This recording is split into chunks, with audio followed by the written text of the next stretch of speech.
आदमी के कब के पहले ही कपड़ा लेके आया, लेकिन गए जहाँ जाइए तहाँ अथा जाइए, एकदम उबियाई गई है, सब पहुंच जाई गावा। लेकिन ये आदमी जब जहाँ जाइए कहला जहाँ जहाँ सिया रानी वहाँ पर पाथर पानी, एकदम दिमाग खराब। का हल्ला कैले हऊ? अच्छा का हल्ला कैले हऊ? अच्छा ये बतावा बरही हो हाँ तो कुछ ले दे के जाबो कि खाली छुछे जोन हो लेके तू पहुंचबो? अपने ये सोचा पहले तो के सवेरे का 9 बजे का कले और तू आवत है 12 बजे सब गाय के चल जाए तो का पतारी बटोरा जा। एक चीज ही बतावा, का तोहरे खाली मुंह में हा हा हा करबू, ओकरे बाद जब पैसा कौड़ी के व्यवस्था करब, जब दुकाने पर लेब देब लेके आए वहाँ रखले है। कभो तो कमाला तोरे कमाई में आग लग जाए, कभो कमैले है ढंग से, जब सुना तब पैसा ना, जब सुना तब पैसा ना हो। बड़े बड़े पैसे का हो चल फोन करे की हां का तू आ गइलू का? नहीं हम तो जाए के रहे, गीता दीदी बुलाए रहन का तो तू का ले ले हो? हां हाँ बरहिया में, बरहिया में था ले है कपड़ा, पैंट शर्ट कपड़ा ले है और का ले है? कौन सा के 500 के बाऊ के ले लेऊ का? नहीं लड़कवा के लड़कवा के ओकरे अरे बाप भाई, खड्डा वाली बरही में है आ तब जा से। भी रहा। ई ना बरही में इतना बड़ा का लड़का अरे ओकर भाई पाँच साल सब पहला कपड़ा ना लिया के दे सकत है। ई ना 60 रुपया के कपड़ा लेके आला ने, हमरे लाज लगत हुआ के 60 रुपया का हां तब का छोटका वाला कपड़वा 60 रुपया। चल बुढ़ा 60 दा रुपया लड़का कहले हो रहन 50 ठे दे।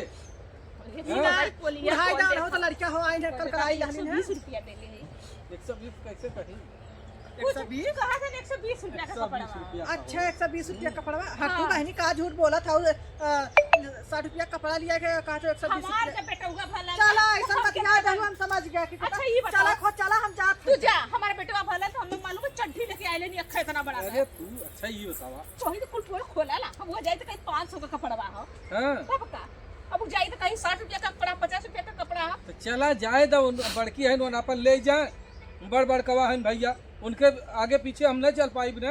उनके भाई हाँ, उनका तब बाहर नौकरी करत हम बा। सबे देहाती आदमी गांव देश का ये बरही बरहा में हम सबे कबो कुछ ना ले जाते रहे। चला ठीक है, आवत ही बहुत भाई करिए। मत जा, आवत ही सुना रुकल रहा। 5 ठे लड्डू दई है और 200 का कपड़ा अरे ले जा। नहीं, 1 किलो छेना देथई और 55 ठे से ठौरा देथई, हाँ। एक सुरती वाला पान, एक सादा वाला पान देथई।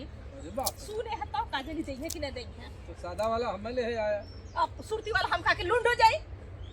तू तो भाई ने ऐसन बाहु ने तोहरे जैसे छछन्नी मेहरारू हमें ऐसा ना कतौन मिली है। छछन्नी न रही तो तोरा साथ ठिकानो ने लगल, जितना तू छछन देखावला रात भर ना, तोरा छछन अब कुल मालूम है। रात भर सुता ना चला, रात भर जो टोवाला वो भुला जाए तू। चला अच्छा जा जा, हाँ बतावा का करी हम?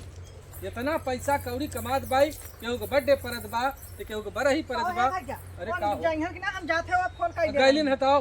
गैलिन है हाँ चला हम तब गैलिन देखा चाहिए हम उन्हें आए अच्छा ये बोलावा। बतावा, ये छोटका हो जब तुहार माला भतार कमात बा, हाँ हमारे उतनी कमाई धमाई हाउ नहीं। सुना पहले हम कहे हाँ। कि चला दीजिए तो ना गैलिन हमें देखा बहकाए के अपने चली गए अरे उ लड़वा हमें बेच दे। गीता दीदी हाँ। फोन कर दें कब के चलते तय हम पहुंच जाए जाना। जा अच्छा जा, ठीक है। चला हम हूँ जाते अब का करी, चलते भैया लिया के दे दे जहाँ चाहे जीत जा। अरे जल्दी उठ राजा हो ना